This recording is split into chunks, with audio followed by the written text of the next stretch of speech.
Gangs here at NHRA Mellow Yellow Drag Racing. Oh, pop, boom! Jack Beckman explodes the body down there. Alexis DeJoria gets the win. But that Valvoline Sin Power car was really running pretty good. And then just before the finish line, backfired, shredded the body. That automatically, obviously, deploys the chutes. You can see Jack Beckman out of the car, got his arms up in the air. He just stopped it down there in the shutoff area. Climbed out. You know what Jack is saying?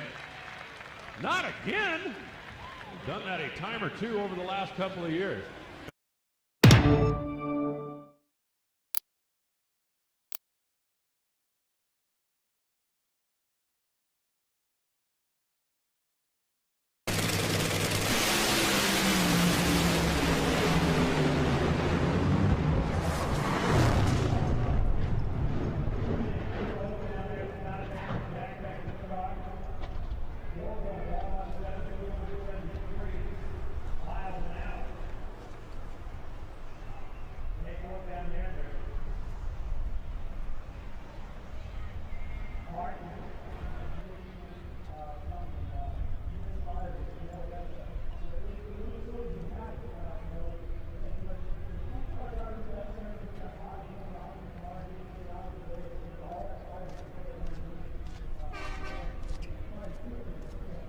Services on the side, and of course, Infinite Heroes.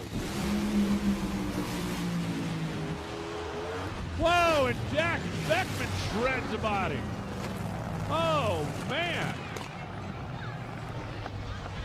I promise you, the Valvoline team was not trying to one-up Tim Wilkerson after what happened earlier. You can see Jack on the big screen climbing out of the car. Jack Beckman, 415 at 251 miles an hour. That was reminiscent. Big Jim Dunn steps away. Jack Beckman, one of those surprise guys that hasn't won. He's also defending Traxxas winner. Oh! Big explosion! Jack Beckman just destroyed a Mopar body. Okay down there, Jack? I'm good. I'm good. Great news as you listen to the onboard communications between Jack and his team. He's good. He climbs out okay, but that sedan became a drop-top convertible very, very quickly. Tony, you've been through your fair share of fires and things like that. Didn't look like there was even an inkling of an idea that this was going to happen.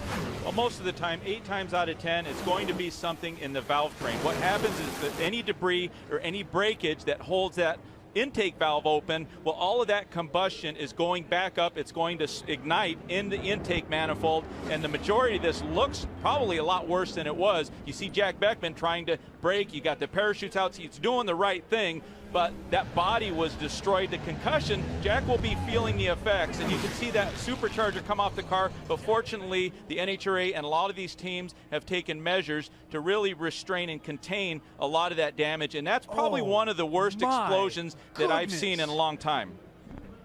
Look at that car, pieces and parts. Jack's hands are off right now. He's reaching for a brake. You know, Jack Beckman's been through a lot as an Air Force veteran, cancer survivor, and he just went through a big one right Well, you can see Jack is moving his hands. What he's doing is a conditioned response. He has done this so many times over and over. He knows where the fuel shutoff is. He knows where the brake is. He knows to turn the electronics off on the car. So he's going through all of the motions, and it's sheer instinct that he has conditioned himself to do. Did the top of that supercharger flip all the way under the car? And where's the manifold? I have never seen an explosion like that.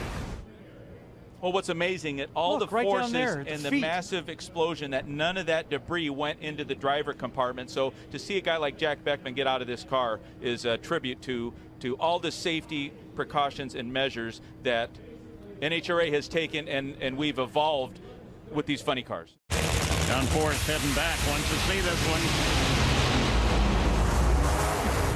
And he may not have seen all of it, but Ashley Forrest Hood gets the win. Jack Beckman gets a fire and bounces it to a stop.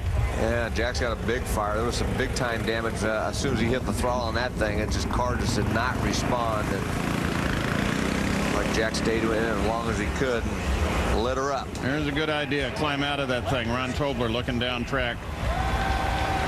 Crew chief for the car.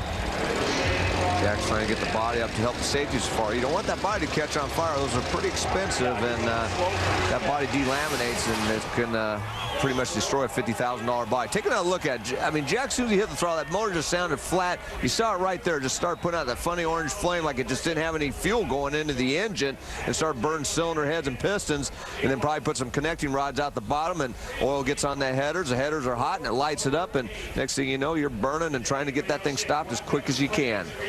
So Ashley has done what she needed to do, both for herself and to help her father, because Jack Beckman was second in the points until that moment. Right there, you see that funny flame out of that right-hand side and then the green flash on the left-hand side. I gotta believe that was a fuel delivery problem. It just did not have the fuel for whatever reason, probably mechanical, because I guarantee you Ron Tobler wasn't that far off. Something mechanically went wrong, probably did not allow the fuel to go into that engine and just burn it up.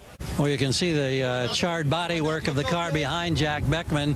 Tell us what it's like, man. That has to be an adventure. Well, that is where you want to go hug Bill Simpson and everybody at Impact Safety Equipment, because it wasn't bad. We got the fresh, I don't want to do it again. I mean, it was worse than that, but with the fresh air systems, my only concern was it was getting oil into the tire and it was sliding around.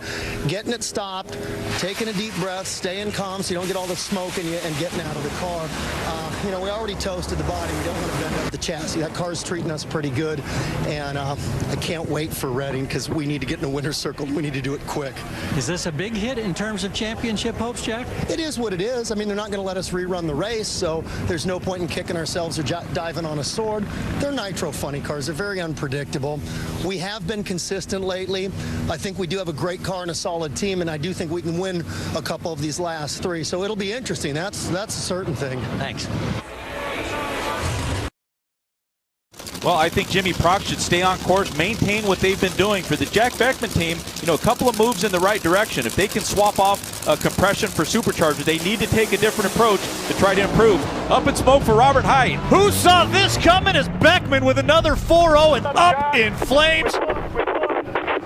Still gets the win. Boys, I'm ready to hop out of here if you don't mind. A little warm in the seat, I imagine. Did you hear the onboard communications from Fast Jack, who can climb out but celebrate the 26th win of his career, and that breaks his tie for 9th in class history with Matt Hagan. Of course, the immediate concern, get that fire out so as to not destroy a Dodge Charger body.